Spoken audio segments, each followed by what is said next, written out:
A billionaire saw a husband beating his pregnant wife, and what he did next would change 2 lives forever. He was just passing through a quiet town on a stormy night when he saw something no one else dared to stop. A woman, bruised, crying, clutching her stomach, and a man screaming that she belonged to him. But when the billionaire stepped in, he didn't know that saving her once would drag him into a fight for both their lives, because the man she ran from isn't finished, and the billionaire's own haunted past is about to resurface. As the storm outside turns to fire, he must choose between walking away again or standing up for what's right, no matter the cost. She's terrified, he's wounded, and a baby's heartbeat hangs in the balance. Will one act of courage be enough to save them both? Or will this night end in tragedy once more? Tell me in the comments where you're watching from right now, and if this story speaks to you, make sure you hit subscribe so you don't miss the next one. The storm howled through the darkened country roads, rain lashing against Xavier Ward's Range Rover like angry fists. He squinted through the windshield, barely able to make out the road ahead. The GPS screen flickered once, twice, then went dark completely. Perfect, he muttered, tapping the device uselessly. The charity site visit had gone well, but now he was lost somewhere in the maze of back roads around Maple Hollow. Lightning split the sky, illuminating bare trees that clawed at the stormy heavens. The engine made a concerning sound, a sputter, then a cough. Xavier's hands tightened on the steering wheel as the vehicle slowed, finally rolling to a stop beside a weathered farmhouse. The windows were dark, no lights visible inside or out. He tried the engine again. Nothing. Just the steady drum of rain on the roof and the occasional rumble of thunder. With a resigned sigh, Xavier reached for his phone. No signal. Of course. The rain soaked through his expensive wool coat the moment he stepped outside. He circled to check the tires, wondering if he'd picked up a nail or debris somewhere along these rural roads. Thunder cracked overhead, making him flinch. That's when he heard it. A man's voice cutting through the storm, ugly and sharp with rage. Xavier's head snapped up, peering through the curtain of rain. Across the road, barely visible in the gloom, 2 figures struggled in the mud. Worthless! The man's voice carried clearly now. You think you can leave me? The smaller figure, a woman, tried to pull away. The strike came fast, the sound of it carrying even through the rain. She crumpled to her knees with a cry that pierced straight through Xavier's heart. He was moving before his mind could catch up, splashing through puddles as he ran across the road. Hey! He shouted. Stop right there. The man's head whipped around. Even in the darkness, Xavier could see the fury twisting his features. For a moment, he looked ready to fight, but then self-preservation won out. He scrambled backward, nearly falling in his haste to reach a pickup truck parked nearby. This isn't over! The man snarled, but his words were mostly lost in the screech of tires as he peeled away into the night. Xavier's attention immediately turned to the woman huddled on the ground. She was curled protectively around herself, shaking. From cold, fear, or both. As he drew closer, his stomach clenched. She was clearly pregnant, her arms wrapped around her swollen belly. Mom? He kept his voice gentle, kneeling beside her in the mud. Are you hurt? I should call an ambulance? No! Her head shot up, revealing a face both lovely and battered. A bruise was already darkening along her cheekbone. Please, no police, no ambulance. He'll find me. Xavier's heart ached at the raw terror in her voice. He'd seen that fear before, in another woman's eyes, long ago. He'd failed to help then. He wouldn't fail now. My name is Xavier Ward, he said softly, shrugging off his coat to wrap around her trembling shoulders. What's yours?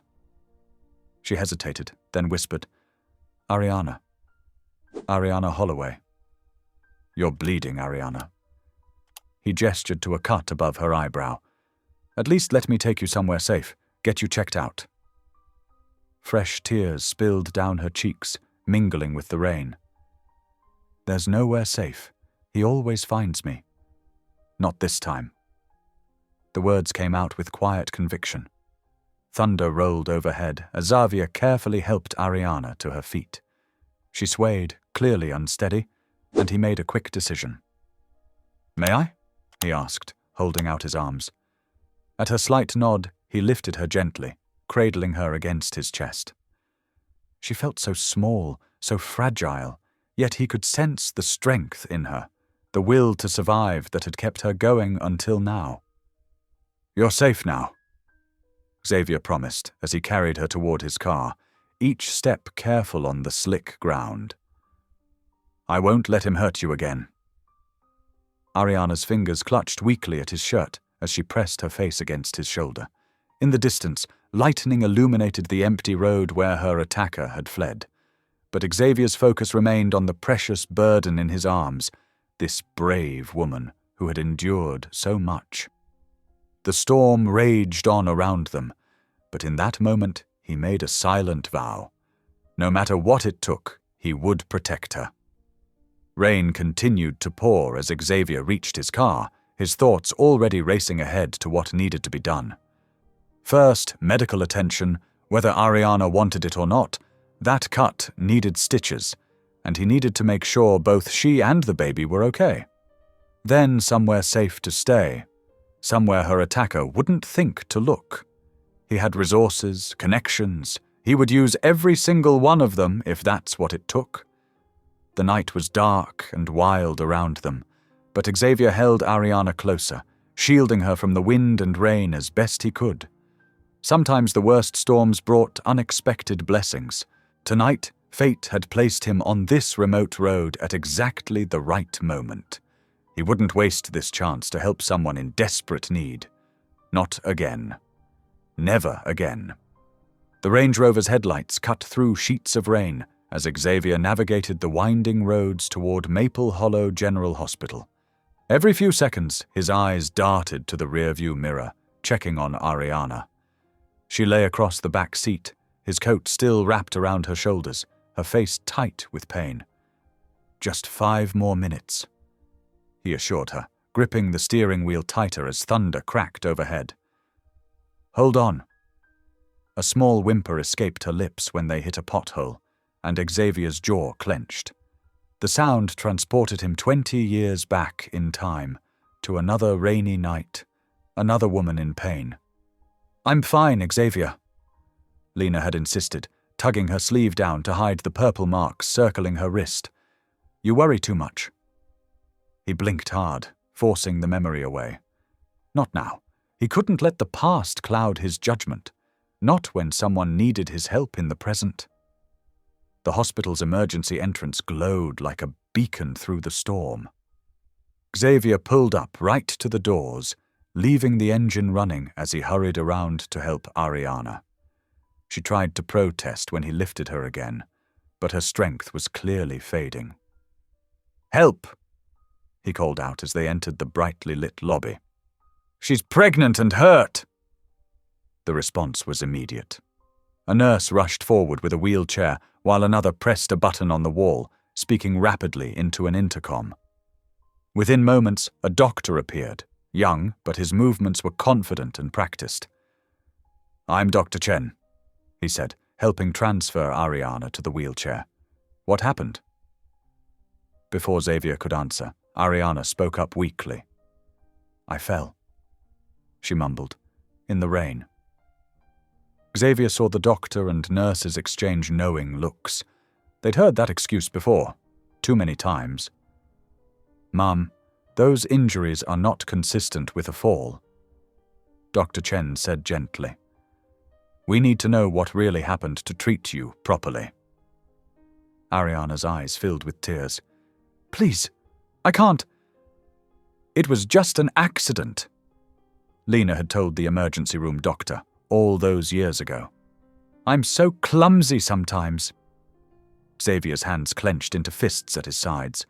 The memory of Lena's voice, making excuses for the monster who hurt her, overlapped with Ariana's trembling words until he could barely breathe. They wheeled Ariana away for examination, leaving Xavier alone in the waiting room. He paced, unable to sit still, his expensive shoes leaving wet tracks on the linoleum floor. The storm continued to rage outside, but inside his head, an older storm raged, one that had never truly stopped. The police officer's face, grim in the pre-dawn light. "Mr. Ward, there's been an accident. Your wife's car went off the road." They found bruises on her body during the autopsy. Old ones, new ones.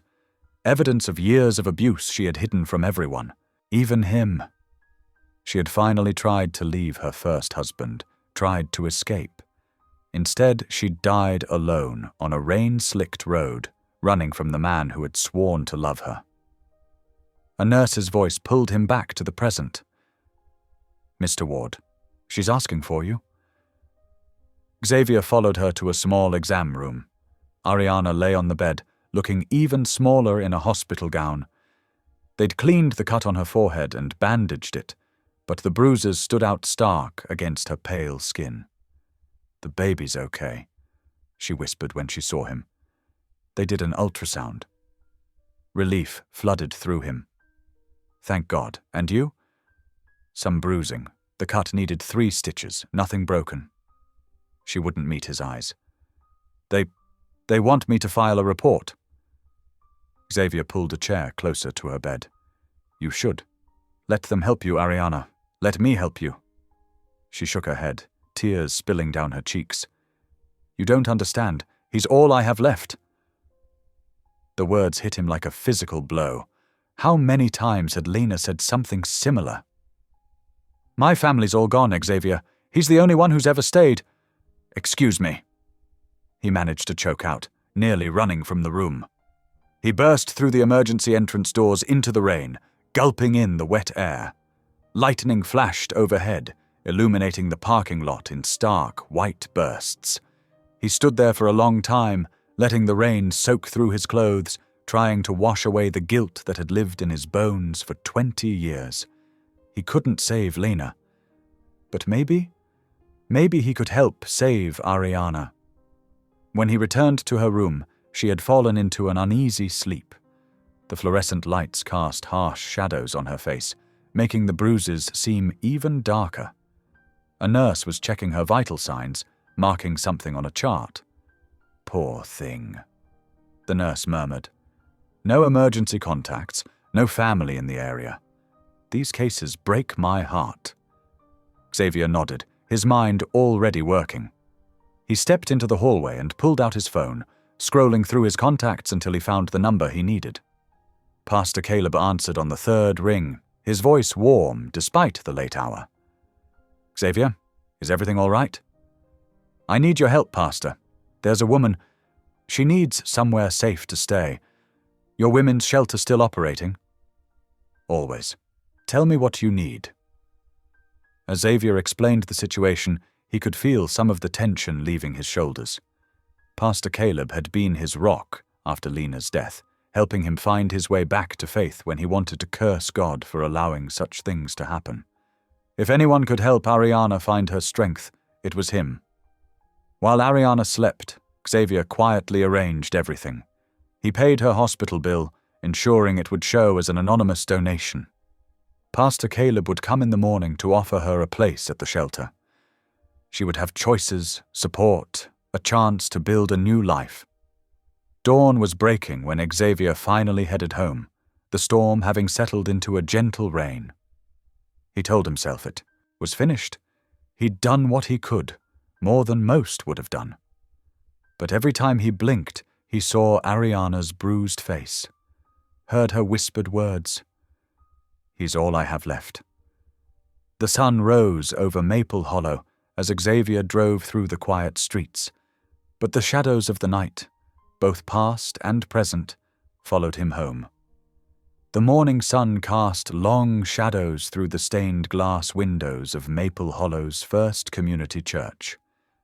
Xavier Ward sat in his car, watching members of the congregation file in through the wooden double doors. He hadn't planned to attend the service. He'd only meant to drop off the supplies Pastor Caleb had requested for the women's shelter. His hands tightened on the steering wheel. A week had passed since that stormy night, but he couldn't shake the memory of finding Ariana broken and afraid in the rain. Taking a deep breath, Xavier stepped out of his Range Rover and retrieved several boxes from the trunk. Pastor Caleb met him at the side entrance, his weathered face breaking into a warm smile. "Xavier, my friend, thank you for bringing these supplies." He gestured to a young volunteer who came forward to help with the boxes. "Won't you join us for service?" Xavier started to decline, but something in the pastor's gentle expression made him pause. "I suppose I could stay for a while." Inside, the small sanctuary glowed with morning light. Xavier slipped into a back pew just as the organ began to play.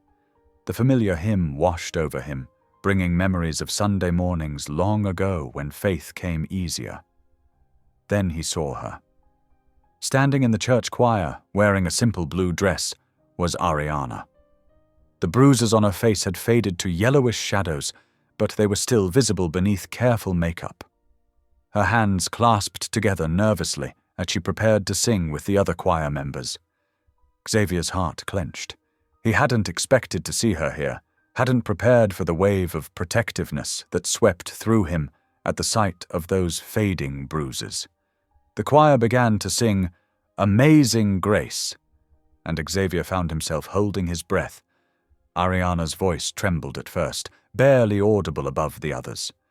But as the verses continued, her voice grew stronger, clear and sweet, though still carrying an undercurrent of uncertainty. "Amazing grace, how sweet the sound that saved a wretch like me." The words seemed to take on new meaning as he watched her sing. Her eyes were closed, face lifted slightly, as if drawing strength from the ancient lyrics. Other congregation members noticed too. Several turned to watch the choir with expressions of concern and sympathy. Throughout the service, Xavier found his attention drawn back to Ariana. She sat quietly after the choir finished, her posture tense but dignified.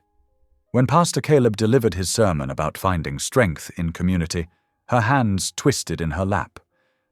After the final blessing, Xavier waited while the congregation began to disperse. He saw Oriana slip away toward the back of the church and followed at a distance. The sound of running water led him to the church kitchen, where he found her washing dishes from the morning's coffee service. "Hello, Ariana," he said softly, not wanting to startle her. She turned quickly, water dripping from her hands. "Oh, Mr. Ward, thank you for everything you did that night. The hospital bill. Pastor Caleb told me it was you." "Please call me Xavier." He leaned against the doorframe, trying to appear casual despite the tension he felt. "How are you healing?" "Better." She turned back to the dishes, her movements precise and controlled. "The shelter is very nice. Everyone has been kind." "I'm glad to hear that." He paused, choosing his next words carefully. "Will you stay there?" Her hands stilled in the soapy water.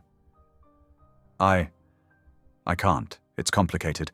Tom, my husband, he's been calling. He says he's sorry, that he'll get help this time."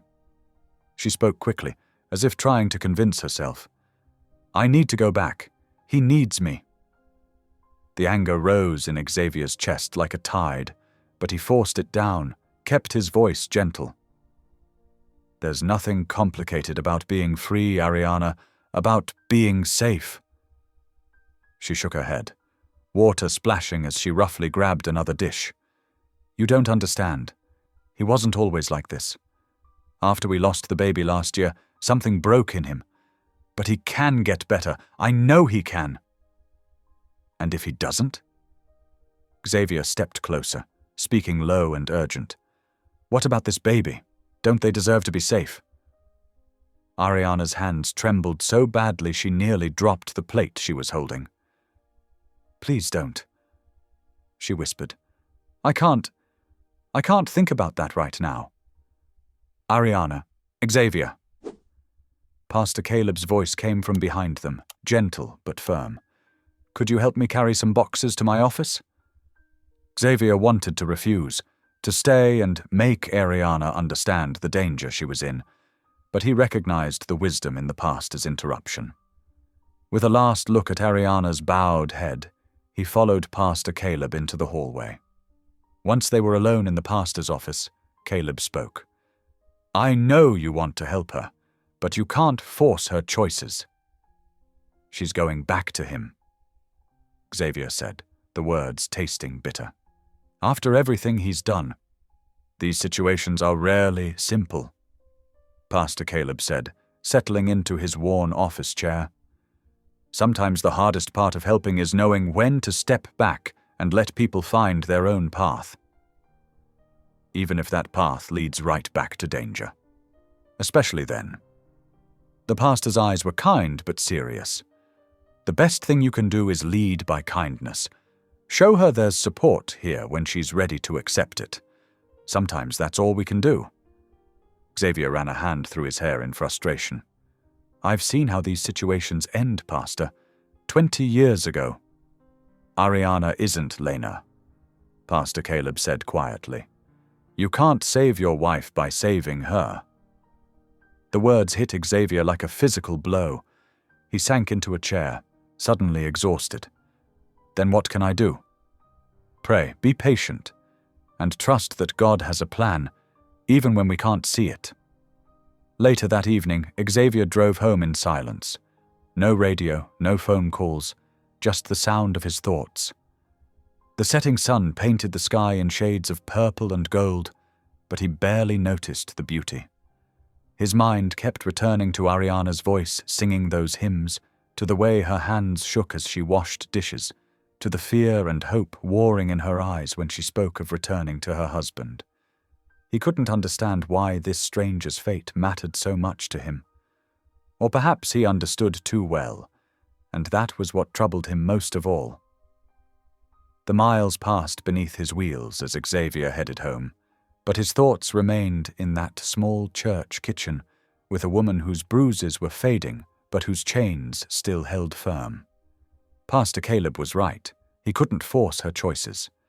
But the thought of her returning to that farmhouse, to those violent hands, made something deep inside him ache with a familiar helplessness he thought he'd left behind 20 years ago. The autumn afternoon cast long shadows across the shelter's weathered brick facade as Xavier pulled up in his Range Rover. The trunk was loaded with paper bags full of fresh groceries, fruits, vegetables, bread, and other essentials he'd picked up from the local market. He'd told himself it was just a routine donation, but his heart quickened as he approached the entrance. Inside, children's laughter echoed down the hallway. Xavier followed the sound, grocery bags in hand, and paused in the doorway of the shelter's small common room. There sat Ariana in a worn armchair, surrounded by 5 young children sprawled on a faded carpet. Her soft voice brought the Velveteen Rabbit to life as tiny faces gazed up at her in wonder. What does it mean to be real? She read, her finger trailing along the page. Does it mean having things that buzz inside you and a stick-out handle? A little girl with pigtails raised her hand. Like my teddy? Ariana's smile, though faint, reached her eyes. Just like your teddy. She looked up then and noticed Xavier. A slight blush colored her cheeks, but she didn't lose her place in the story. Xavier quietly set the groceries in the kitchen and waited until she finished reading. The children scattered to play, and Ariana carefully closed the book, running her hand over its worn cover. That was beautiful, Xavier said, stepping into the room. You have a gift with children? Thank you. She smoothed her oversized sweater, a nervous gesture. Would you like some tea? Sister Mary just made a fresh pot. They settled in the kitchen, steam rising from 2 ceramic mugs. The afternoon sun streamed through the window, catching the silver cross that hung around Ariana's neck. "The children here," she said, wrapping her hands around her mug. "They've been through so much, but stories help them forget, even if just for a little while. You seem to be settling in well. Everyone's been so kind." She paused, then smiled. A real smile this time. "Something wonderful happened this morning. I felt her kick for the first time." "Her?" Ariana nodded, resting a hand on her growing belly. "I'm sure it's a girl. I can just feel it." The peace of the moment shattered as tires screeched outside. Ariana's face went white. Heavy footsteps thundered up the shelter's front steps, and then the door crashed open with a bang that made the windows rattle. "Ariana!" Mark Holloway's voice boomed through the building. "Where are you, you lying whore?" Xavier was on his feet instantly. He heard children crying, Sister Mary's voice raised in protest. Ariana started to stand, but Xavier gently pressed her shoulder. "Stay here," he said quietly, then stepped into the hallway. Mark Holloway stood in the entrance, his face flushed with rage and alcohol. His work boots left muddy prints on the floor as he advanced. "Get out of my way," he snarled at Xavier. "I'm here for my wife." Xavier planted himself firmly in the hallway. His voice was calm, but carried an edge of steel. "You need to leave. Now." "Like hell I will." Mark's bloodshot eyes darted past Xavier. "There you are, getting cozy with your rich boyfriend, aren't you?" "Mark, please." Ariana had appeared in the doorway behind Xavier, her voice trembling. "Shut up!" Mark jabbed a finger at Xavier. "I've heard all about you. The billionaire playing hero. What, you think you can steal my wife? Been warming her bed while I'm gone?" "That's enough." Xavier's tone turned icy. "You're drunk, and you're making a scene. Leave before I call the police." Mark lunged forward suddenly, trying to push past Xavier to reach Ariana. Xavier caught him and shoved him back hard enough that he stumbled. "Touch her again," Xavier said, his voice deadly quiet, "and I'll make sure you never have the chance." "Is that a threat?" Mark's face twisted. "You think your money makes you better than me? This isn't over. She's my wife." "I'm calling the police," Sister Mary announced from down the hall, phone in hand. Mark spat on the floor. "Keep her. You'll see what she really is." He backed towards the door, pointing at Ariana. "This isn't over, baby. You hear me? This isn't over." The door slammed behind him. They heard his truck engine roar to life, tires spinning in the gravel as he peeled away. Ariana sagged against the wall, shaking. Xavier guided her back to the kitchen while Sister Mary calmed the frightened children. "I'm so sorry," Ariana whispered. "This is all my fault. I never meant to bring trouble here." "None of this is your fault," Xavier said firmly. "You're safe here. We won't let him hurt you." They sat in silence as the sun set, drinking tea gone cold. Sister Mary brought blankets for the children, who had gathered in the common room, still unsettled by the confrontation. It was nearly 9 o'clock when Xavier finally stood to leave. "Try to get some rest," he told Ariana. "I'll check on you tomorrow." He had just reached the front door when he heard Sister Mary gasp. Through the window, an orange glow flickered in the parking lot. Xavier rushed outside to find his Range Rover engulfed in flames, the heat intense enough to drive him back several steps. Pastor Caleb's car squealed into the lot, followed by several trucks bearing local volunteers. Men jumped out with fire extinguishers and garden hoses, working to contain the blaze before it could spread. Xavier stood motionless, watching the smoke spiral up into the star-filled sky. He could smell gasoline beneath the burning rubber and paint. Behind him, he heard Ariana's soft crying, Pastor Caleb's murmured prayers, the shouts of townspeople as they fought the fire. The message was clear. Mark Holloway had declared war, and he didn't care who got caught in the crossfire. The morning after the fire, Xavier stood in the shelter's parking lot beside Officer Thompson, watching as investigators photographed the blackened shell of his Range Rover. The acrid smell of burnt metal and melted rubber still hung heavy in the air. "I know it was Mark Holloway," Xavier said quietly. Officer Thompson sighed, rubbing his weathered face. "Look, Mr. Ward, we all know who did this. But without witnesses or evidence..." He spread his hands helplessly. "Best we can do is file a report and keep extra patrols in the area." Xavier nodded, his jaw tight. He'd expected as much in a small town like Maple Hollow, where everyone knew everyone else's business, but proof was another matter entirely. "Xavier," Pastor Caleb's voice came from behind them. "A word." They walked to the edge of the parking lot, away from the busy investigators. The morning was crisp, their breath fogging in the November air. "You need to be careful," Pastor Caleb said, his eyes concerned. "Mark Holloway is a powder keg, and you're striking matches. What would you have me do? Stand back and watch him hurt her again?" "Of course not." The pastor's voice was gentle but firm. "But rushing in without thinking could make things worse. These situations, they're delicate, complex." Xavier ran a hand through his hair. "There's nothing complex about abuse, Pastor." "No, there isn't, but helping someone break free, that takes patience. Strategy."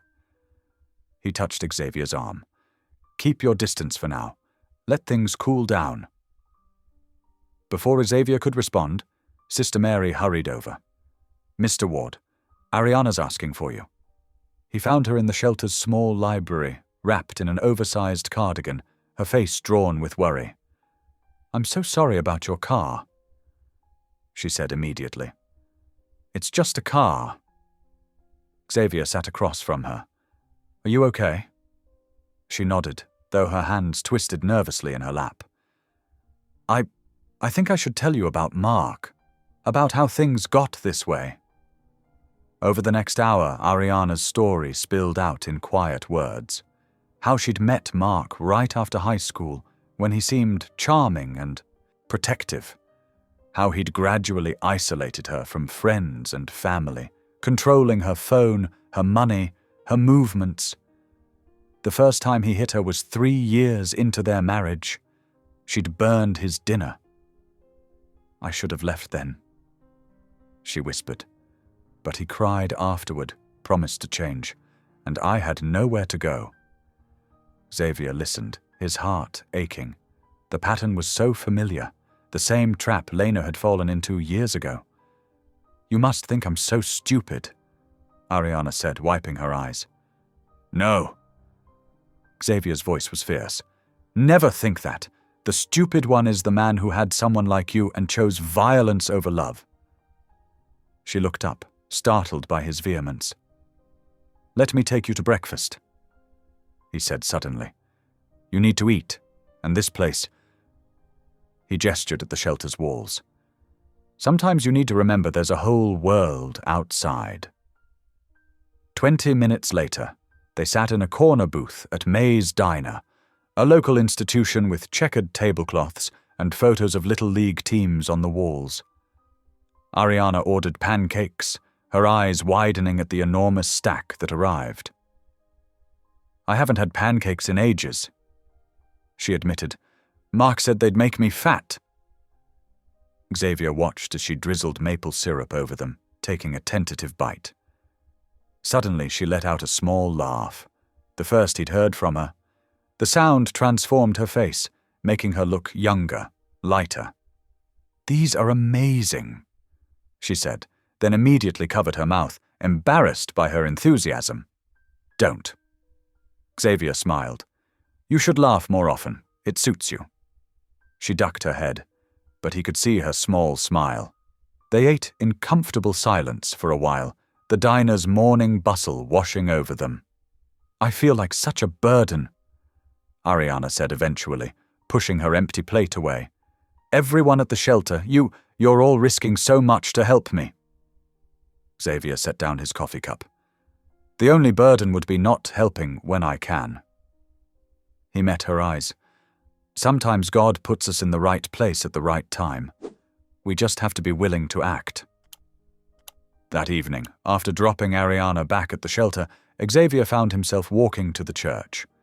Pastor Caleb was in his study, reading glasses perched on his nose as he prepared Sunday's sermon. "Something on your mind?" the pastor asked, setting aside his notes. Xavier sank into a chair. "I keep thinking about Lena." Understanding filled the older man's eyes. Everyone in town knew the story, how Xavier's first wife had died 15 years ago, trying to escape an abusive husband. How Xavier had blamed himself for not seeing the signs sooner, for not being able to save her. "When I found Ariana that night," Xavier continued, "it was like God was giving me a second chance, a chance to do what I couldn't do for Lena." "Maybe you're right." Pastor Caleb leaned forward. "Maybe you were meant to be her shield." "I won't fail this time," Xavier said quietly. "I can't." Later that night, Xavier stood in the churchyard, hands in, his pockets against the cold. Light glowed in the shelter's windows, warm and steady. Somewhere inside, Ariana was safe, at least for now. His new car would arrive tomorrow, and Mark Holloway was still out there, brewing with rage and wounded pride. But tonight, watching those peaceful windows, Xavier renewed his silent vow. He would protect Ariana and her unborn child, whatever the cost. This time, love and faith would win over violence and fear. Looking up at the stars scattered across the November sky, Xavier felt a certainty settle in his heart. God had led him down that stormy road for a reason. Now he just had to be strong enough to see it through. Xavier sat at his mahogany desk in his downtown office, staring unseeing at spreadsheets on his computer screen. The numbers blurred together as his mind kept drifting back to Maple Hollow, to Ariana's trembling voice in the diner, to the burned shell of his truck. Sarah, his assistant of 15 years, knocked softly before entering with a stack of contracts. "These need your signature, Mr. Ward." She paused, noting his distraction. "Is everything all right?" He rubbed his temples. "Sarah, what's the current status of Hope Haven? The mother's home?" She pulled out her tablet, tapping quickly. "Running at 80% capacity. We have 3 rooms available in the East Wing." Xavier straightened. "I need you to create a new position there. Something in the kitchen or childcare program. Wherever would best suit someone with—" He thought of Ariana reading to the shelter children. "Good experience with kids. List it under the name Ariana Rose." Sarah's eyes softened with understanding. She'd been there through Lena's death, had seen how it changed him. "I'll take care of everything. When do you need it?" "Today." He stood, grabbing his coat. "And Sarah, make sure my name isn't anywhere on the paperwork. The foundation can handle it quietly." The 2-hour drive back to Maple Hollow gave Xavier time to think.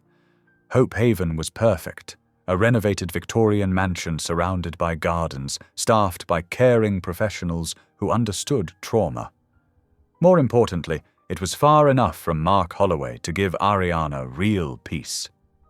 The afternoon sun cast long shadows across the church parking lot as Xavier pulled in. Pastor Caleb was tending the small garden near the entrance, his weathered hands gentle with the late autumn plants. "Back so soon?" The pastor smiled, but his eyes were knowing. "I need your help," Xavier said. He explained about Hope Haven, watching the older man's expression. Pastor Caleb nodded slowly. It would be good for her. The shelter's temporary by nature, and she needs somewhere to truly heal. He brushed dirt from his hands. "She's inside, helping with the after-school program." Xavier found Ariana in the church basement, supervising a group of children making paper crafts. Her face lit up when she saw him, then quickly dimmed with worry. "Is everything okay?" she asked. "Mark hasn't—" "Everything's fine," he assured her. "Can we talk?" They sat in the small church kitchen, sunlight streaming through the high windows. Xavier explained about the position at Hope Haven, careful to present it as an independent opportunity rather than his own doing. "It's a beautiful place," he said. "Safe, with medical care on site and programs to help women start over. You'd have your own apartment, counseling if you want it, job training." Ariana's hands trembled around her tea mug. "I don't know." Her voice was barely a whisper. "What if Mark finds me?" "The location is confidential. There's security, cameras." Xavier leaned forward. "Ariana, you deserve a chance to build a life without fear. For yourself and your baby." She pressed a hand to her growing belly. "But everyone here has been so kind. Pastor Caleb, the shelter staff, and they'll still be here, supporting you." Pastor Caleb's gentle voice came from the doorway. He joined them at the table. "Sometimes God opens doors we never expected. The question is whether we're brave enough to walk through them." Tears slipped down Ariana's cheeks. "I'm scared." "That's okay." Xavier's voice was soft. "Being scared doesn't mean you're not strong." She wiped her eyes, drew a shaky breath. When would I start?" "Tomorrow morning, if you're ready." Xavier watched her carefully. "I can drive you." Ariana looked at Pastor Caleb, who smiled encouragingly. Finally, she nodded. "Okay, yes, I'll do it." The next morning dawned clear and cold. Xavier arrived early to find Ariana already waiting, a small suitcase beside her. She'd borrowed a warm coat from the shelter's donations, and her dark hair was neatly braided. Pastor Caleb hugged her goodbye. "Remember, you're always welcome here, and God goes with you wherever you are." As Xavier's car pulled away, Ariana turned in her seat, watching the white church steeple grow smaller against the autumn sky. Her lips moved in silent prayer, and Xavier pretended not to notice her tears. They drove in comfortable silence, the countryside rolling past in waves of gold and brown.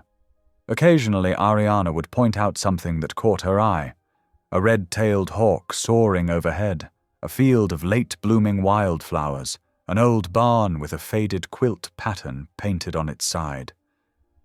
"I've never been this far from home before," she admitted softly. Xavier glanced at her. "Sometimes distance gives us perspective, helps us see things differently." She nodded, absently touching her stomach. "The baby's moving more lately. Like she knows things are changing." "She'll have a good life," Xavier said firmly. "You both will." The sun was high when they finally turned onto Hope Haven's tree-lined drive. The Victorian mansion rose before them, its warm red brick glowing in the autumn light. Gardens stretched in every direction, with winding paths and benches placed thoughtfully among the flowers. Ariana's eyes widened as they parked. "It's beautiful." Inside, they were met by Claire Matthews, the program director, a woman with kind eyes and silver-streaked hair. She showed them around, pointing out the sunny communal kitchen, the library, the nursery filled with toys and tiny cribs. "This will be your apartment," Claire said, opening a door on the second floor. "You'll share a kitchen with Susan next door. She's due in March too." The space was small but bright, with a sitting area, bedroom, and private bath. Someone had placed fresh flowers on the windowsill and a soft blanket across the bed. As Claire explained the house rules and daily schedule, Xavier noticed Ariana's posture gradually relaxing. She asked questions about the prenatal classes, about the job training programs, about the other residents. "Would you like to meet some of them?" Claire asked. "We usually have afternoon tea in the garden room." The garden room was a glass-enclosed space filled with plants and comfortable chairs. Several women were already gathered there, some visibly pregnant, others holding infants. They looked up with welcoming smiles as Claire made introductions. "This is Susan. Claire said, indicating a young woman with auburn hair. "She'll be your neighbor." "Welcome to Hope Haven," Susan said warmly. "Would you like some tea? We just made a fresh pot." Xavier watched from the doorway as Ariana was drawn into the group, accepting a steaming mug and a plate of cookies. Already the fear in her eyes was fading, replaced by something that looked like hope. Quietly he slipped away, nodding goodbye to Claire. His work here was done, at least for now. As he drove home, the setting sun painted the sky in shades of pink and gold. He thought of Ariana, surrounded by other women who understood her journey, and felt a weight lift from his heart. Sometimes, he realized, salvation came not in grand gestures, but in simple acts of kindness. A door opened, a hand extended, a new path offered, and sometimes that was enough to change everything. The morning sun streamed through Hope Haven's windows as Ariana tied on a crisp apron in the center's bustling kitchen. Her hands moved steadily, chopping carrots for the day's lunch. The rhythmic thump of the knife against the cutting board felt familiar, comforting. Around her, other women chatted as they worked, their voices creating a gentle hum of activity. "You're a natural in the kitchen," Sarah, the head cook, commented warmly. "Those knife skills didn't come from nowhere." Ariana smiled, a small but genuine expression. "I used to help in my grandmother's restaurant when I was young, before—" She trailed off, but Sarah just nodded, understanding. In the afternoons, Ariana worked in the nursery, rocking infants while their mothers attended job training classes. The baby's sweet powder scent and tiny fingers wrapped around hers made her own daughter feel more real with each passing day. Her rounded belly was growing steadily now, and sometimes she caught herself humming lullabies as she folded tiny clothes. Xavier's visits became a daily ritual. He would arrive in the early evening, usually bearing some small gift: fresh flowers for the dining room, new books for the library, or homemade cookies from the local bakery. His official excuse was always checking on the facility's progress, but the women exchanged knowing smiles when his steps inevitably led to wherever Ariana was working. Their conversations flowed easier with each passing day. One evening they sat in the garden room as the sunset painted the glass walls in shades of gold. "What was your favorite book as a child?" Xavier asked, settling into one of the comfortable chairs. Ariana thought for a moment, absently rubbing her belly. "The Secret Garden. I loved the idea of a hidden place where broken things could heal." She glanced at him. "What about you?" "Robinson Crusoe." He chuckled. "I was fascinated by the idea of building something from nothing." They talked about their childhoods, Xavier's summers spent at his grandfather's lake house, Ariana's memories of helping in her grandmother's kitchen. She discovered he had a dry sense of humor that could make her laugh unexpectedly, and he found himself captivated by the quiet wisdom in her observations. One afternoon, as Xavier made his usual visit, delicious aromas wafted from the kitchen. He found Ariana stirring a large pot of beef stew, herbs and vegetables swimming in rich broth. "That smells amazing," he said, inhaling deeply. She looked up, a faint blush coloring her cheeks. "Would you like to try some? It's my grandmother's recipe." Xavier accepted a bowl gratefully, and his eyes widened at the first spoonful. "This is incredible." He took another bite. "Seriously, this might be the best stew I've ever tasted." Ariana's laugh was soft but genuine, a sound that was becoming more frequent. "You're just being kind." "I never lie about food," he said solemnly, making her laugh again. The days fell into a gentle rhythm. Ariana found herself looking forward to Xavier's visits, the way his presence filled a room with quiet strength. She noticed little things about him, how he always held doors open, how he remembered everyone's names, how his eyes crinkled at the corners when he smiled. But nights were harder. The darkness brought back memories she couldn't shake, fears that crept in despite the safety of Hope Haven's walls. One night, the nightmare came crashing in. She was back in that farmhouse, Mark's angry voice echoing off the walls, his footsteps heavy on the stairs. In her dream, she couldn't run, couldn't hide, couldn't protect her baby. Her own screams woke her, tears streaming down her face as she bolted upright in bed. Within moments, there were footsteps in the hallway, and Xavier burst through the door, having been working late in his office. "Ariana." His voice was gentle but urgent. "Are you all right?" She couldn't speak through her sobs, but he understood. Crossing the room, he sat on the edge of her bed and took her trembling hand in his.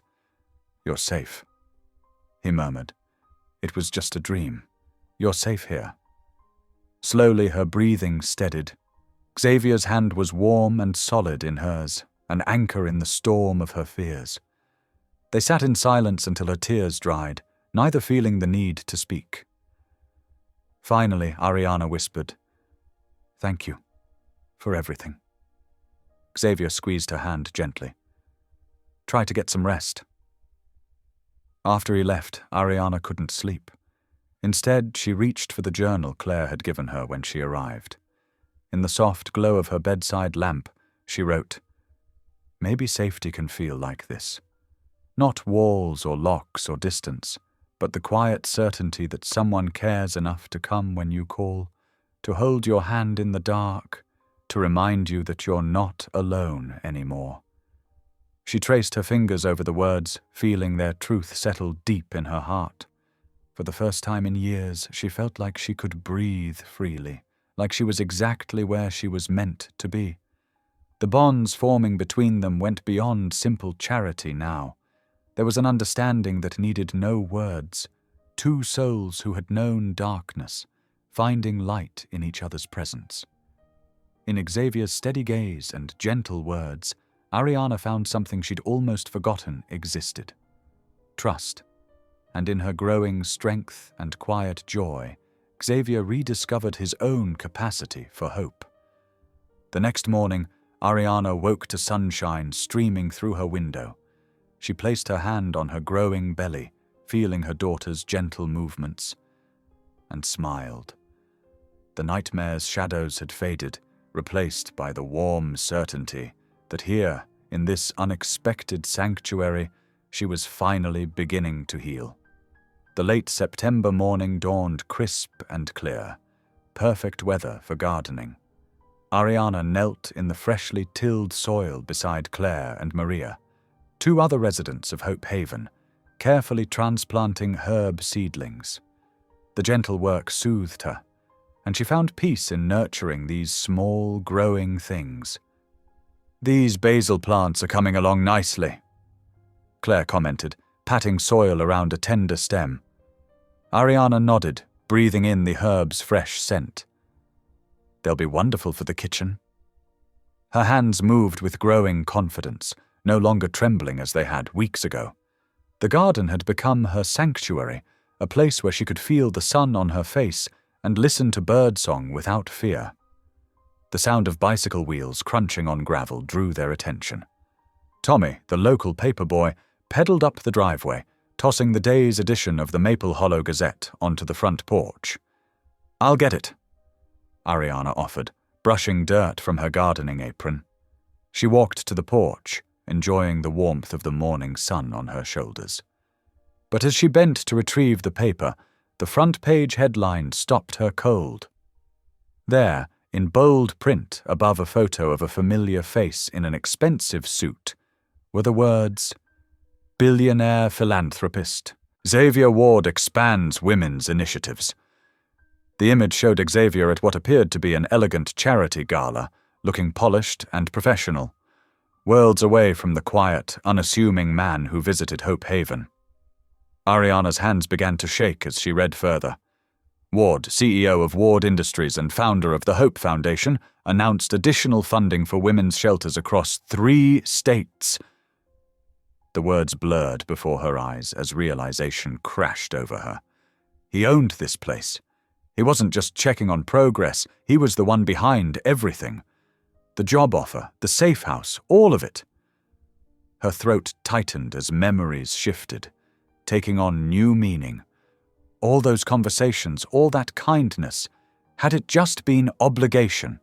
Charity from a wealthy man who made helping people his business? "Ariana, are you okay?" Claire called from the garden. I need a minute." She managed, clutching the paper as she hurried inside. She barely made it to her room before the tears started falling. The hours crawled by. Ariana moved through her afternoon tasks mechanically, her mind churning. When Xavier's car pulled up that evening for his usual visit, her heart clenched. He found her in the common room, the newspaper spread on the table before her. The smile died on his face when he saw her expression. "You lied to me," she said quietly, her voice trembling. "All this time." Xavier took a step forward, then stopped. "Ariana, I can explain." "Explain what?" Her voice cracked. "That you're actually a billionaire? That this whole place belongs to you?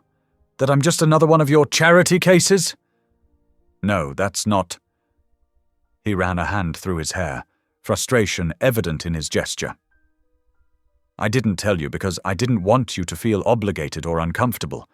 I wanted you to feel free to be yourself, to heal without pressure." "Free?" Ariana stood, wrapping her arms around herself. "I trusted you. I thought we were friends. But this whole time you were just, what? Fulfilling your philanthropic duties? Is that what you really think?" Xavier's voice was soft, hurt. "That everything we've shared these past weeks was fake?" Tears spilled down Ariana's cheeks. "I don't know what to think anymore. You made me feel like I mattered, like I was worth knowing.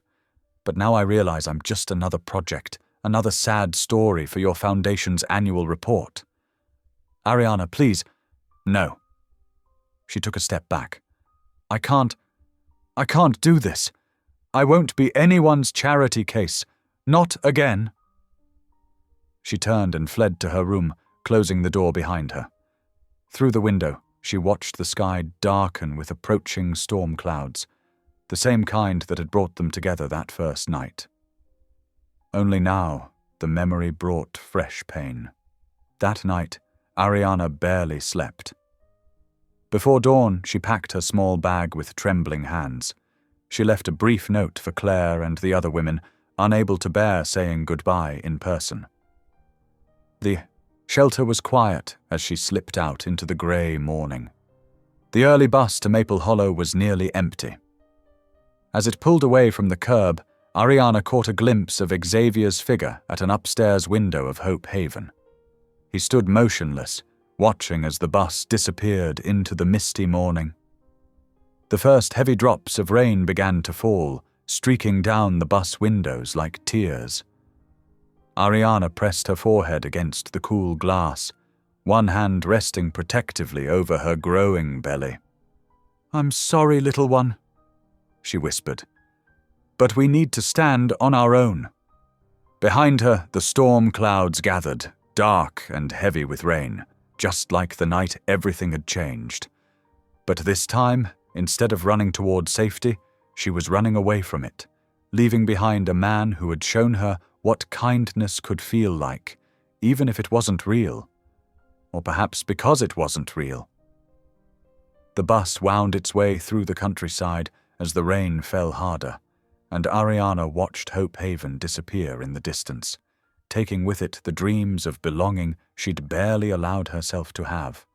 The bell above Mrs. Thompson's bakery chimed as Ariana stepped inside, the warm scent of fresh bread wrapping around her like a comforting hug. The elderly baker smiled warmly, gesturing to the narrow staircase leading to the apartment above. "It's not much, dear," Mrs. Thompson said, unlocking the door. "But it's clean and quiet. And you can use my old sewing machine if you'd like. Might help you earn a little something." Ariana's eyes welled with tears at the kindness. The room was tiny, with just enough space for a bed, a small table, and a chair by the window. But it felt safe, and it was hers. "Thank you," she whispered, running her hand over the worn wooden table. "I can start paying rent next week once I've sold some of my work." Mrs. Thompson patted her arm. "No rush, dear. Get settled first." Over the next few days, Ariana fell into a routine. She would wake early, help Mrs. Thompson with the morning baking, then spend hours at the sewing machine. Her fingers remembered the skills her grandmother had taught her, creating simple but beautiful items: baby blankets, dish towels, aprons. Each evening, she'd walk to the church, finding comfort in quiet prayer. But peace never lasts long when you're running from shadows. It happened on a Tuesday afternoon. Ariana was leaving the general store, carrying thread and fabric, when a familiar voice froze her blood. "Well, well, look who's back." Mark stood there, blocking her path. His eyes were hard, his smile cruel. People walked past, heads down, pretending not to notice. "You thought you could just humiliate me like that?" He stepped closer, his voice dropping to a dangerous whisper. "Running off with that rich boy, making me look like some kind of monster?" Ariana clutched her purchases to her chest, trying to steady her breathing. "Please, Mark, just let me go!" "Let you go?" He laughed, the sound sharp and ugly. "After what you did? You're my wife. You're carrying my child. And you just—" His face twisted. "You made a fool of me. Everyone in town talking about poor Ariana rescued by the billionaire." He reached for her arm, but before he could grab her, a deep voice cut through the tension. "Is there a problem here?" Mr. Jenkins, the hardware store owner, stood nearby, his weathered face stern. Several other townspeople had stopped, finally paying attention. Mark's hand dropped. His charm switched on like a light. "No problem at all. Just talking to my wife." "Ex-wife," Ariana found the courage to say, her voice shaking but clear. "The papers were filed months ago." Mark's facade cracked. "You little— I think the lady needs to get home." Mr. Jenkins interrupted, stepping between them. "And you need to leave." Ariana didn't wait to see what happened next. She hurried away, her heart pounding, grateful for the intervention, but knowing this wasn't over.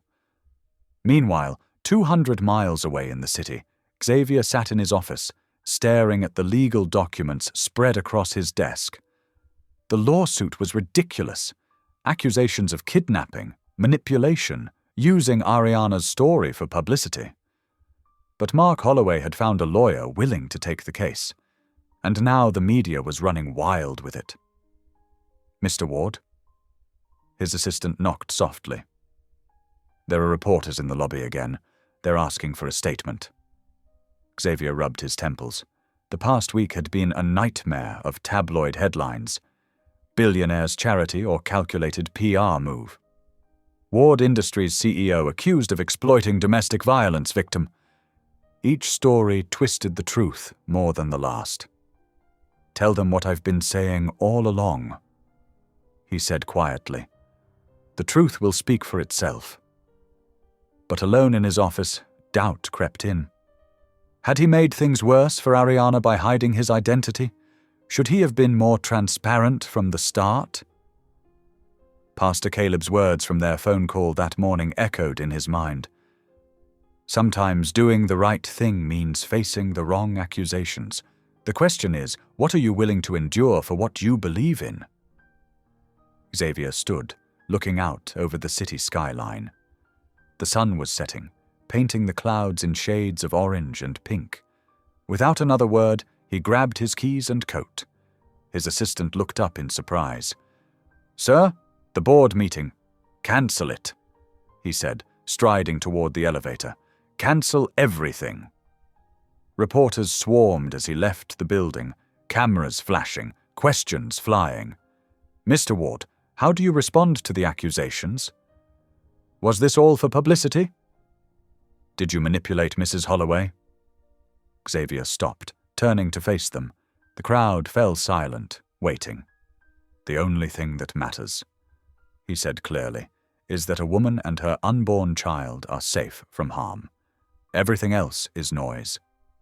Then he got in his car and headed for Maple Hollow. The same road he'd traveled that stormy night, the same mission in his heart, to help someone who needed it, regardless of the cost.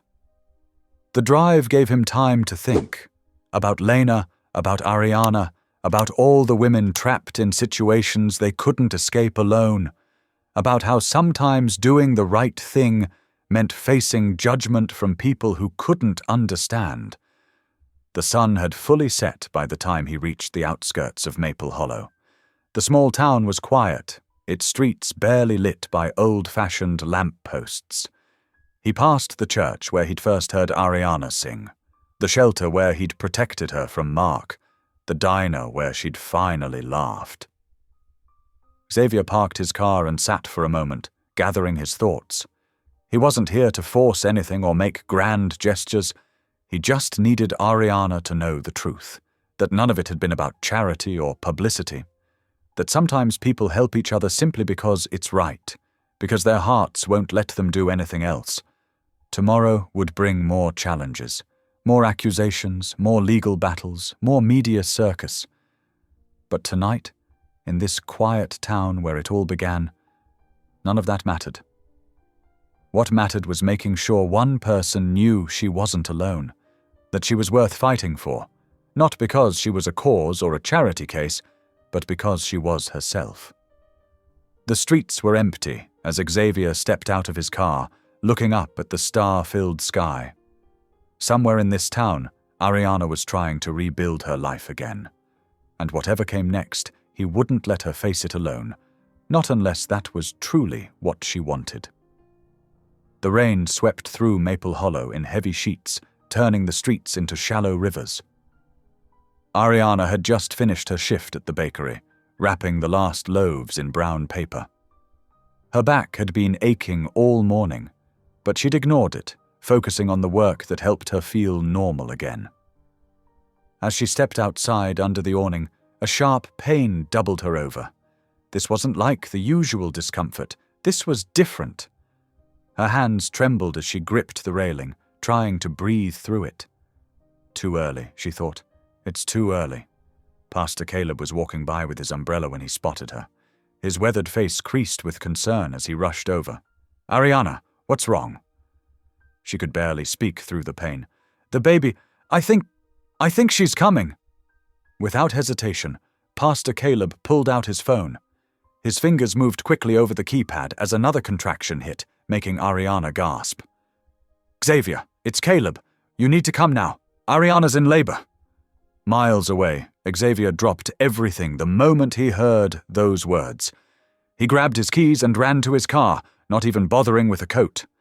The windshield wipers worked furiously as he sped through the downpour, his knuckles white on the steering wheel. "Please," he whispered, though he wasn't sure if he was praying to God or pleading with time itself. "Please, let me get there in time." Back in town, Pastor Caleb had helped Ariana into the church basement. The space had been converted into a temporary clinic months ago when the town's small medical center needed repairs. Tonight, it would have to serve as a delivery room. Sarah Jenkins, the town's only nurse, was already there, setting up what supplies they had. The basement was warm and dry, with soft lighting that made the medical equipment seem less intimidating. But Ariana's eyes kept darting to the stairs, waiting. A massive crack of lightning illuminated the small windows near the ceiling. Seconds later, they heard car doors slam and footsteps pounding down the stairs. Xavier appeared, soaked from the rain, his eyes immediately finding Ariana's. "I'm here," he said, crossing the room in long strides. "I'm right here." Ariana reached for his hand just as another contraction seized her. Her fingers dug into his palm as she cried out, the pain more intense than anything she'd ever felt. "Breathe with me," Xavier said softly, demonstrating the steady rhythm they'd learned in her prenatal classes. In and out. That's it. Thunder rolled overhead as the hours crawled by. The storm raged outside while Ariana fought her own battle within. Xavier never left her side, his steady presence anchoring her through each wave of pain. "I can't," she sobbed after a particularly brutal contraction. "I can't do this." Xavier wiped her forehead with a cool cloth, his voice firm but gentle. "You can do this, Ariana. You're the strongest person I know. You've survived so much. You can survive this too. The baby's coming now." Nurse Jenkins announced, "Get ready to push." Ariana gripped Xavier's hand tighter, fear and determination mingling in her eyes. Pastor Caleb stood nearby, his lips moving in silent prayer. "You can do this," Xavier whispered again. "I'm right here with you." With a final, powerful effort, Ariana pushed. The room filled with the strong, angry cry of a newborn baby girl. Nurse Jenkins quickly wrapped the tiny bundle in a warm blanket, checking her vitals with practiced efficiency. "She's perfect," the nurse declared, placing the baby on Ariana's chest. "Small, but perfect."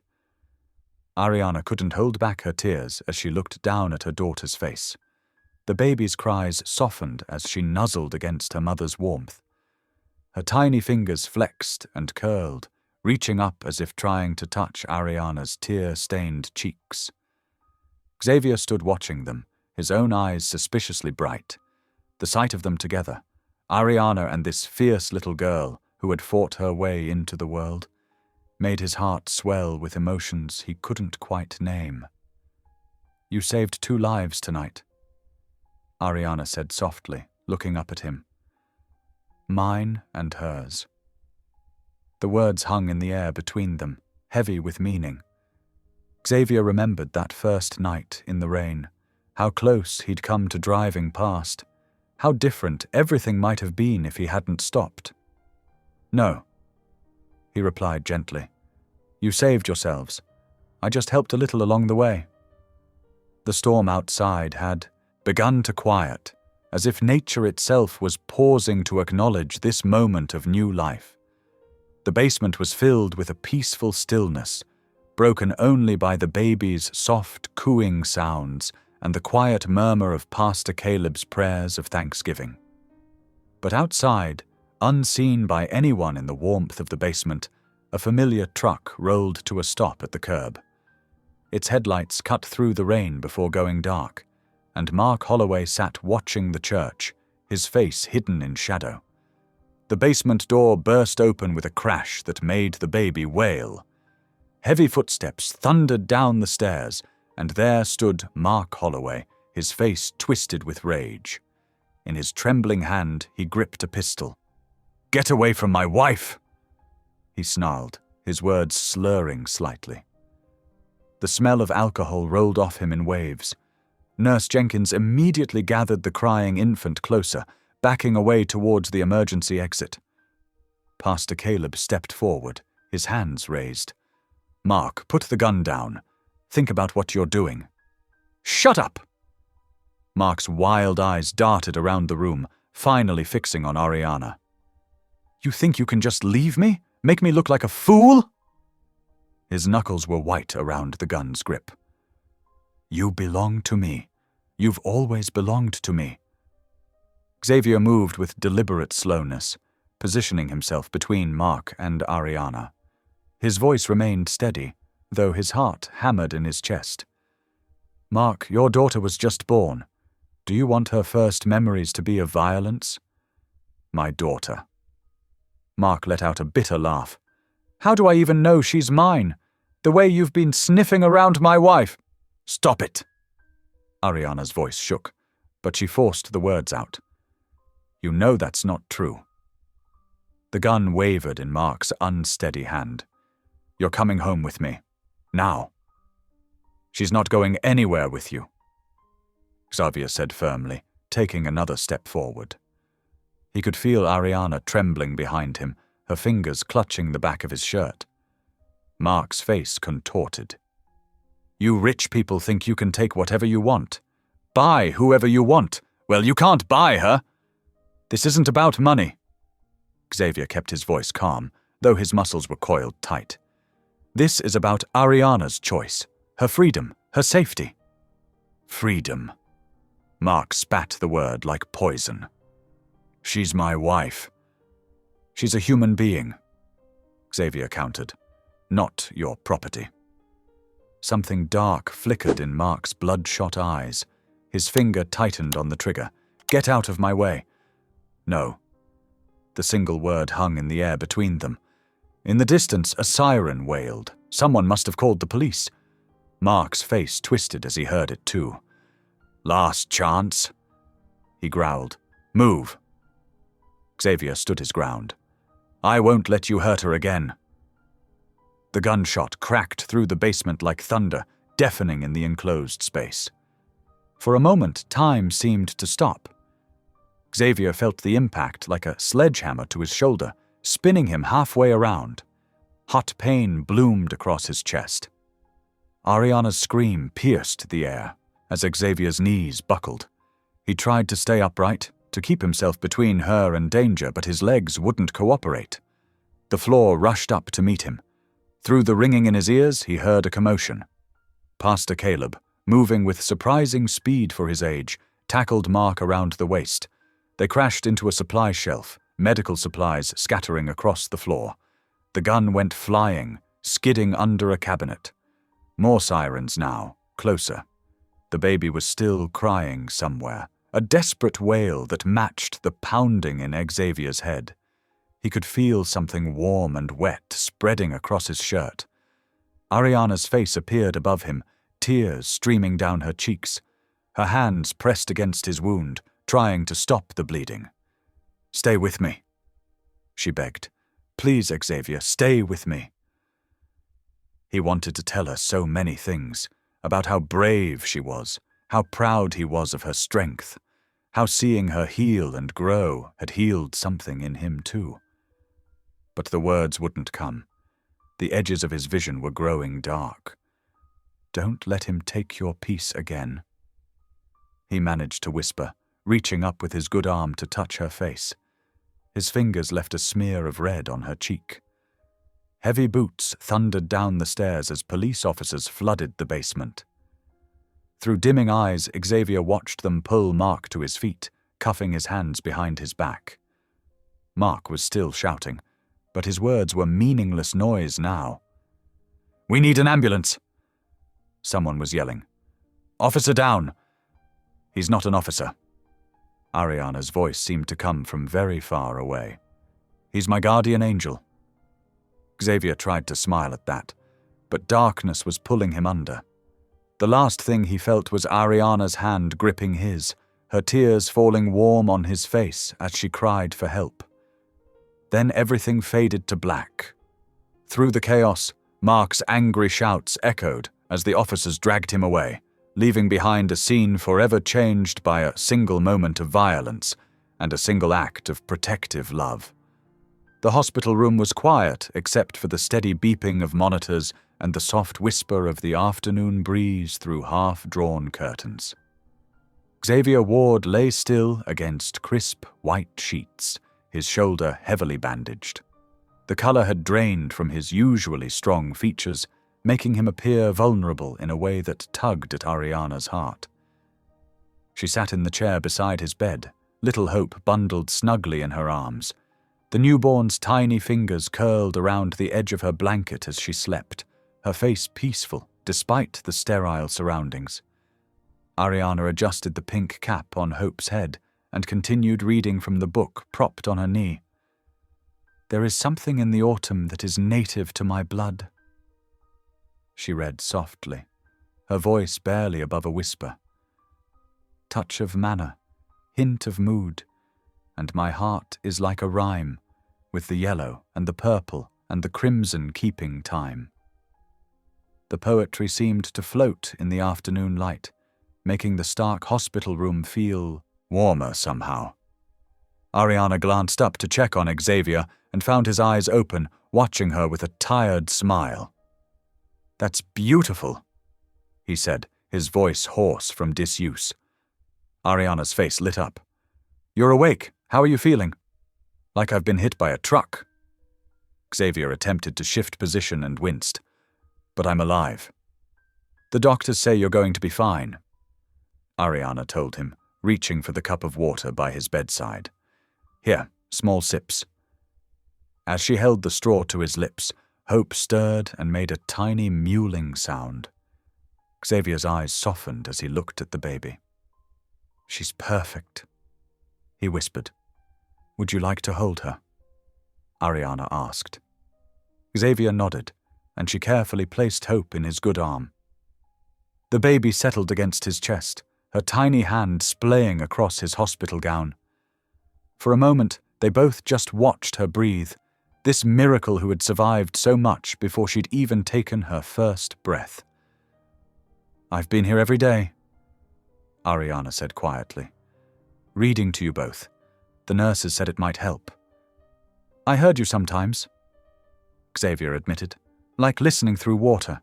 Your voice, it gave me something to follow back. Tears pricked at Ariana's eyes. I was so scared. There was so much blood, and you wouldn't wake up. Hey. Xavier reached for her hand. I'm okay. We're all okay now. A knock at the door interrupted them. Pastor Caleb entered, carrying a covered dish that filled the room with the smell of home-baked comfort. Well, look who's finally decided to join us. The pastor's eyes twinkled. Martha Jensen's chicken pot pie might have something to do with it. The whole town's been cooking up a storm. The whole town? Xavier looked surprised. Oh, yes. Pastor Caleb settled into a chair. You should see the church kitchen. We've had to start a sign-up sheet just to manage all the casseroles. Turns out getting shot while protecting a mother and child tends to change people's minds about mysterious billionaires. Xavier managed a weak chuckle, then grimaced at the movement. God gave me a stubborn streak for a reason, I suppose. That he did. Pastor Caleb agreed, his expression growing serious. Though next time, maybe try ducking. I'll keep that in mind, Xavier said dryly. The afternoon light began to fade, casting long shadows across the room. Lydia Ross arrived with fresh flowers and news from the women's shelter. Ariana, she said warmly, arranging the bouquet. The support group was asking about you. I think your story could really help some of our newer residents when you're ready. Ariana tensed slightly, but then looked down at Hope, sleeping peacefully in Xavier's arms. Maybe it would help to talk about it. You're stronger than you know. Lydia touched her shoulder gently. And you're not alone anymore. The days began to blur together, marked by small victories. Xavier's color slowly returned. He started physical therapy, grimacing through exercises but never complaining. Ariana continued to visit daily, reading everything from poetry to newspaper headlines, while Hope grew stronger and more alert. Cards and well-wishes poured in from the community. The bakery sent fresh bread every morning. The quilting circle made a blanket for Hope. Even the gruff old hardware store owner stopped by with a handmade mobile for the baby. One evening, as sunset painted the hospital room in shades of gold, Xavier watched Ariana rocking Hope near the window. The baby's name had been bothering him, not in a bad way, but with a curious sort of wonder. Ariana, he said softly. Why did you choose to name her Hope? Ariana turned to face him, tears suddenly shining in her eyes. But these weren't tears of fear or pain. They sparkled like diamonds in the fading light. Because that's what you gave me, she whispered, her voice thick with emotion. That night in the storm, when I thought all was lost, you showed up. You didn't just save me. You showed me that there could be good men in the world, that I deserved better, that I could be strong. She walked closer to his bed, Hope sleeping contentedly against her shoulder. Every time I felt weak or scared, you were there, not trying to fix everything, but just being present, showing me what real strength looks like, what real love looks like." Xavier's throat tightened with emotion. "I didn't do anything special. I just couldn't walk away." "That's exactly what made it special." Ariana smiled through her tears. "You stayed. You cared. You gave me hope when I'd forgotten what it felt like. So when she was born—" She stroked Hope's downy head. There was never any question about her name. The room fell quiet except for Hope's soft breathing and the distant sounds of the hospital. Outside, the sun dipped below the horizon. But inside, a different kind of light seemed to glow, the warm, steady light of healing, of new beginnings, of hope that could survive even the darkest storms. Pastor Caleb's words from weeks ago echoed in Xavier's mind. Maybe you were meant to be her shield. Looking at Ariana and Hope now, he understood that sometimes being a shield meant more than just taking a bullet. Sometimes it meant being the steady presence that allowed someone else to find their own strength, their own light, their own hope. And in that moment, despite the pain in his shoulder and the long recovery ahead, Xavier felt more whole than he had in years. Because sometimes the greatest healing comes not from what we receive, but from what we give. And in trying to save Ariana, he had somehow saved himself as well. The morning of the trial dawned crisp and clear, autumn sunlight streaming through the tall courthouse windows. Ariana stood in the marble hallway, her hands trembling as she smoothed her simple navy dress. Pastor Caleb's wife Linda had helped her choose it, something dignified but not showy, projecting quiet strength rather than vulnerability. "You can do this," Linda whispered, adjusting Hope's blanket in the baby carrier. The 2-month-old slept peacefully, unaware of the gravity of the moment. Xavier arrived early, his left arm still bound in a sling. Though his doctor had advised against attending, nothing could have kept him away. He noticed how Ariana's shoulders tensed as more people filled the courthouse, reporters, townspeople, and curious onlookers drawn by the story of the billionaire shot while protecting a pregnant woman. "Remember," he said softly, approaching her, "you're not the one on trial here. You're the one speaking truth." Ariana nodded, drawing a shaky breath. "I keep telling myself that, but seeing him again—" "He can't hurt you anymore," Xavier assured her. "You're stronger than he ever was." The bailiff called them into the courtroom. As they filed in, Xavier caught sight of Mark being led in through a side door, wearing an orange jumpsuit and handcuffs. Their eyes met briefly, Mark's filled with hatred, Xavier's with quiet determination. The proceedings began with opening statements. The prosecutor laid out the charges: attempted murder, domestic violence, arson, and stalking. Mark's public defender tried to paint him as a troubled man who needed help, not punishment. But when Ariana took the stand, the entire atmosphere of the courtroom shifted. She walked to the witness box with measured steps, took her oath, and faced the court. Her voice started soft but grew stronger as she spoke. "I met Mark Holloway 6 years ago," she began. "He seemed charming then, protective. I mistook his controlling nature for care, but slowly he isolated me from everyone I knew. The first time he hit me, he said it was my fault. I believed him. That's what abuse does. It makes you doubt everything you know about yourself." The prosecutor guided her through the timeline of events, the escalating violence, the night she fled, the arson attack, and finally the shooting at the church. Ariana's voice cracked only once when describing how Xavier had stepped between her and the gun.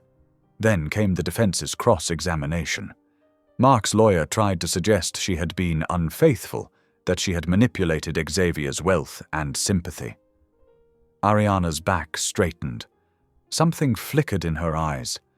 Not anger, but a deep, unshakable certainty. "No," she said clearly, her voice carrying to every corner of the hushed courtroom. "No woman belongs to a man. We all belong to God.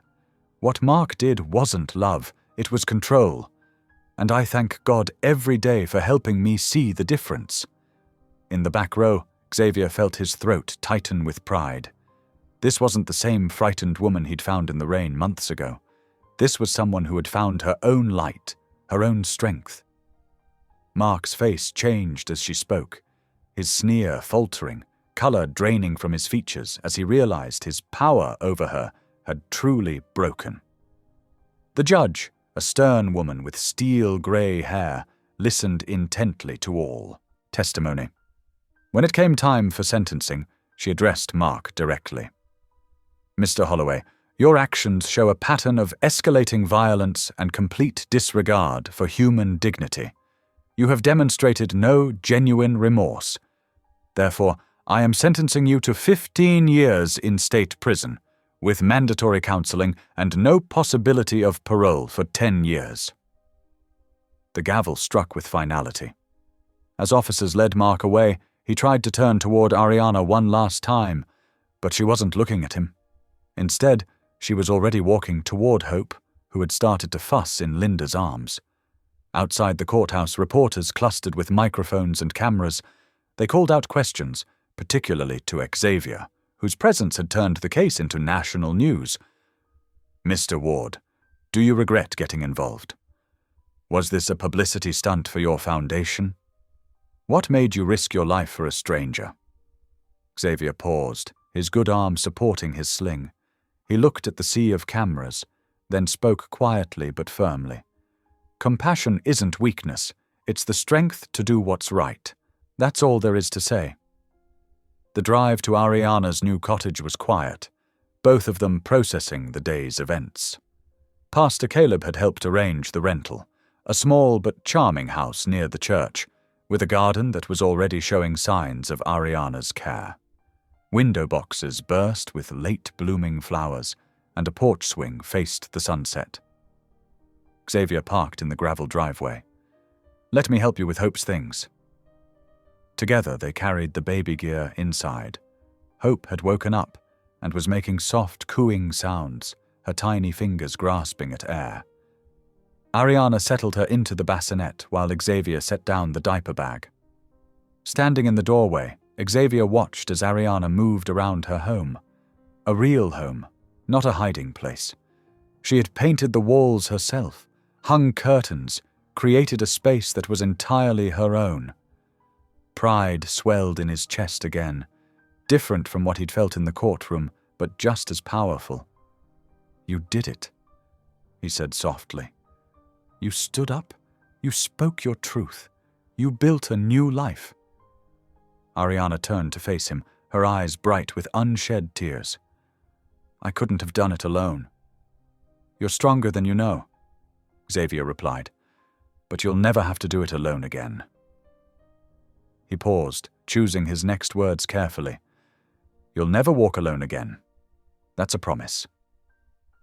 The moment hung between them, filled with unspoken understanding. Through the window, the setting sun painted the sky in shades of hope, pink and gold and purple, colors of ending and beginning all at once. Hope made a happy gurgle from her bassinet, as if adding her own agreement to the promise. In that peaceful moment, both Xavier and Ariana knew that while the trial had ended one chapter, their story of healing, of growth, of finding family in unexpected places was far from over. But whatever came next, they would face it together, stronger for having weathered the storm. Winter melted away gradually in Maple Hollow, giving way to tender green shoots and early flowers pushing through the softening earth.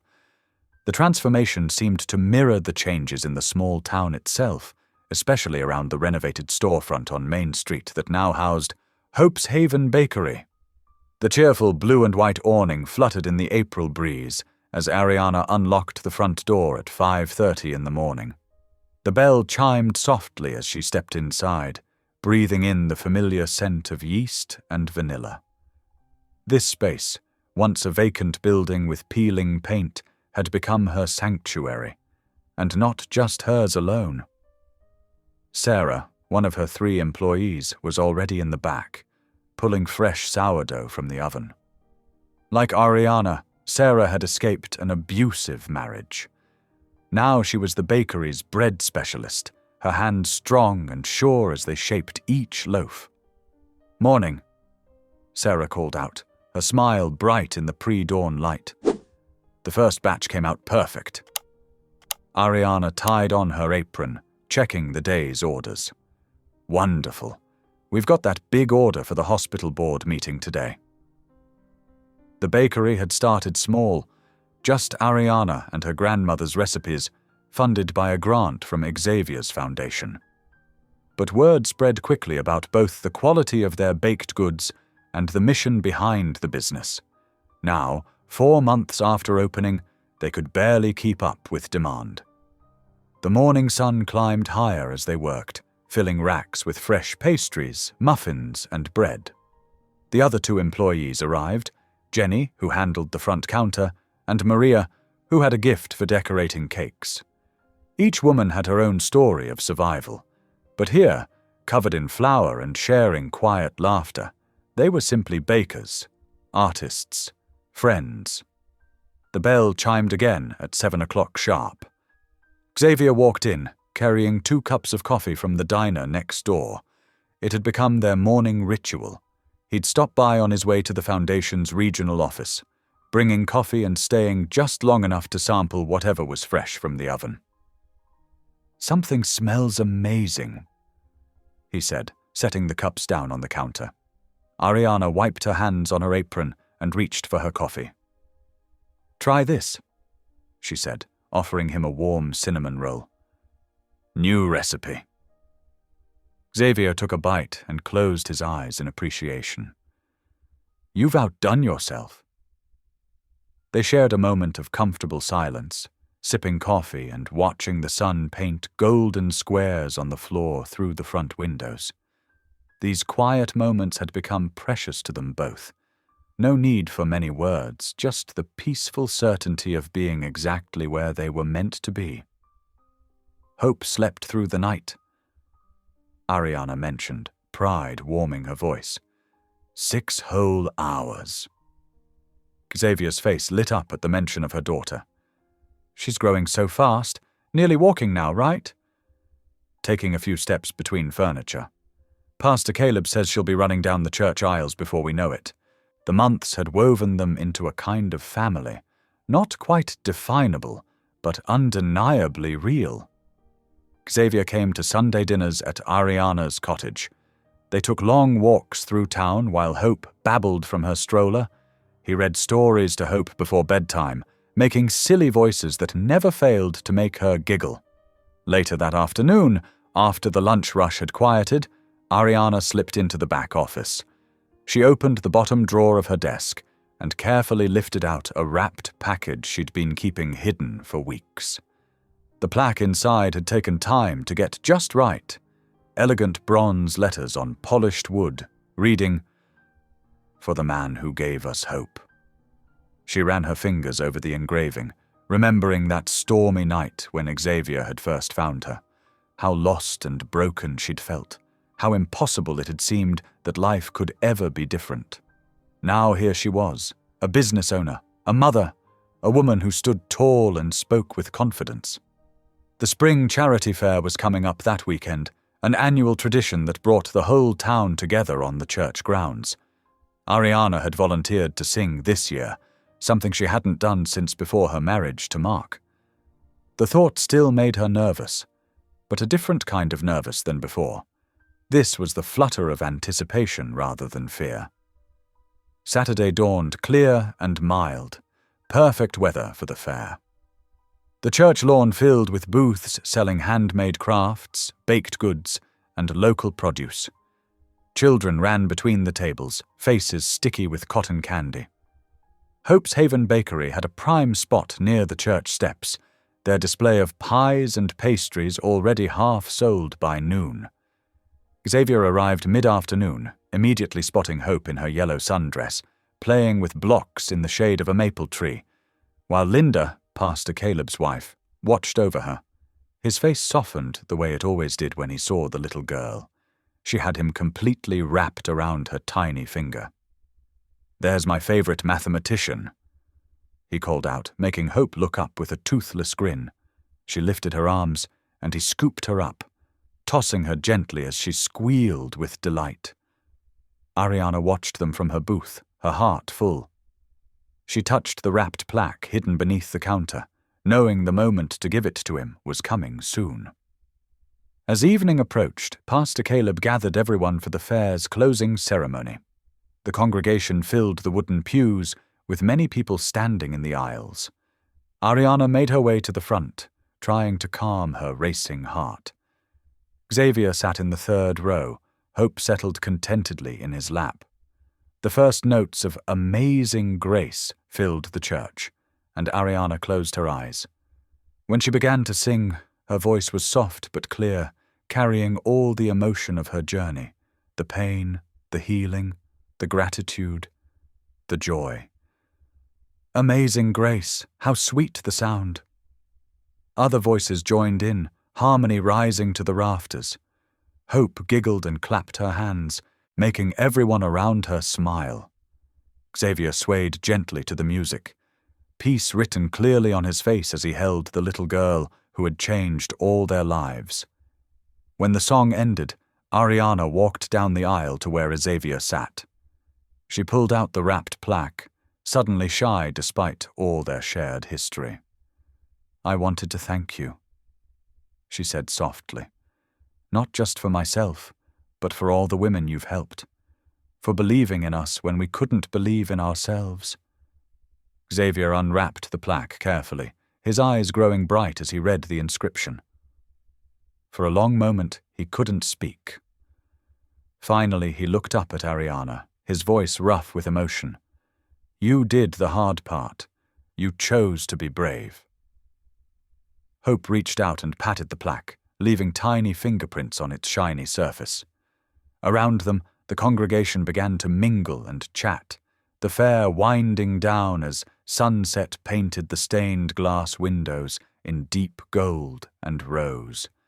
The church filled with the sounds of community, laughter, conversation, children playing, dishes clinking as people packed up their booths. Through it all, Ariana stood with Xavier and Hope, surrounded by the family they had built, in the town that had helped heal them all. Peace filled the space where pain had once lived, as natural as breathing now, as steady as the changing seasons, as sweet as the spring air floating through the open church doors.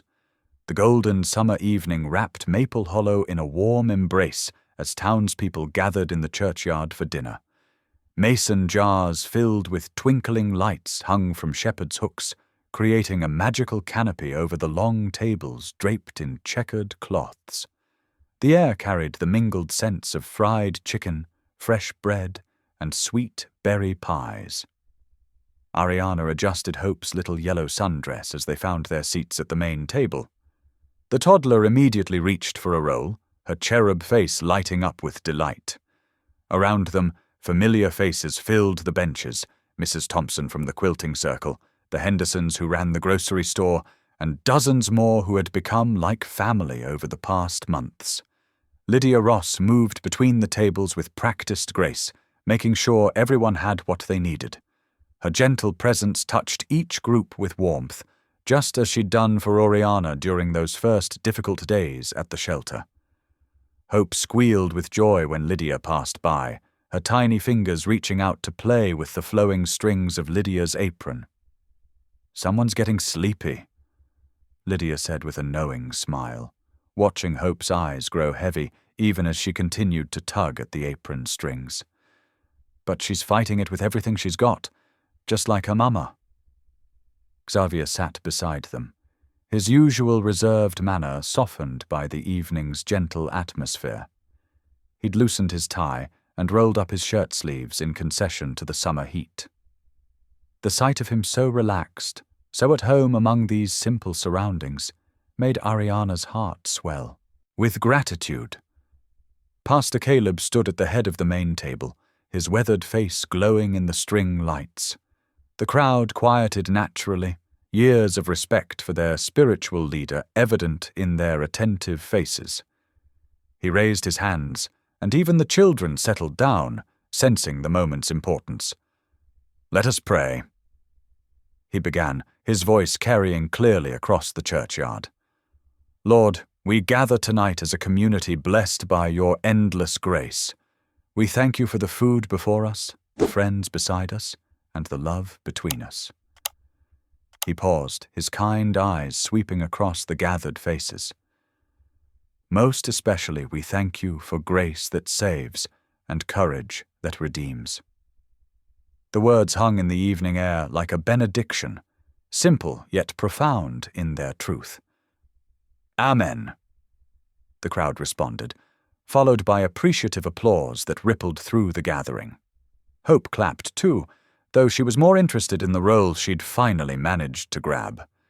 As people began passing dishes and filling plates, conversation flowed easily around the tables. Stories and laughter mingled with the chirping of early evening crickets and the soft clink of silverware. The sense of belonging was palpable, a community bound together by shared faith and genuine care for one another.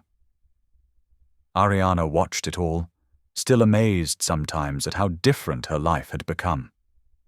The woman who had once hidden in shadows now sat confidently among friends, her daughter safe and thriving beside her. The bakery was doing well, providing not just income, but purpose, a way to help other women find their own paths to healing.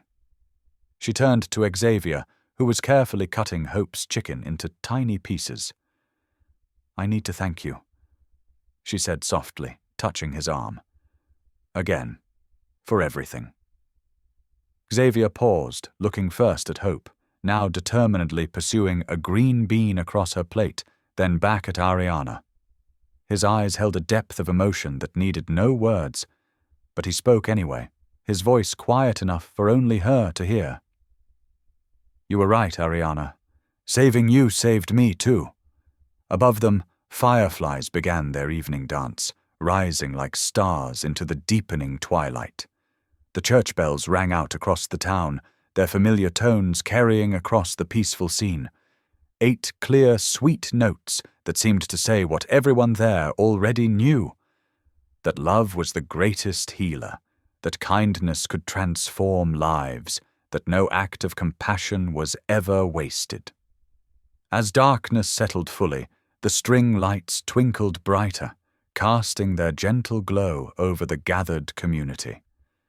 Each light seemed to represent a small act of kindness that had led to this moment, a helping hand, a word of encouragement, a shelter in the storm. Together they illuminated the truth that would echo beyond this evening. Kindness could save the world, one life, one night, one heart at a time. Hope had finally surrendered to sleep, her curly head resting against Xavier's shoulder as he gently rubbed her back. Lydia tucked a light blanket around the little girl, her practiced touch that of a woman who had comforted countless children over the years. The evening's peace settled over them all like a blessing, a reminder that sometimes the greatest miracles came disguised as simple acts of human kindness. The fireflies continued their ascent into the summer sky, carrying with them the unspoken prayers and answered hopes of all those gathered below. In their gentle light, the story of grace, courage, and redemption that had brought them all together continued to shine, a beacon of hope for others who might still be waiting in the darkness for someone to reach out and say, "You're safe now. Thank you for being here. If something in this story stayed with you, I'd love to see you again. Subscribe, and tomorrow I'll bring you another story crafted with heart."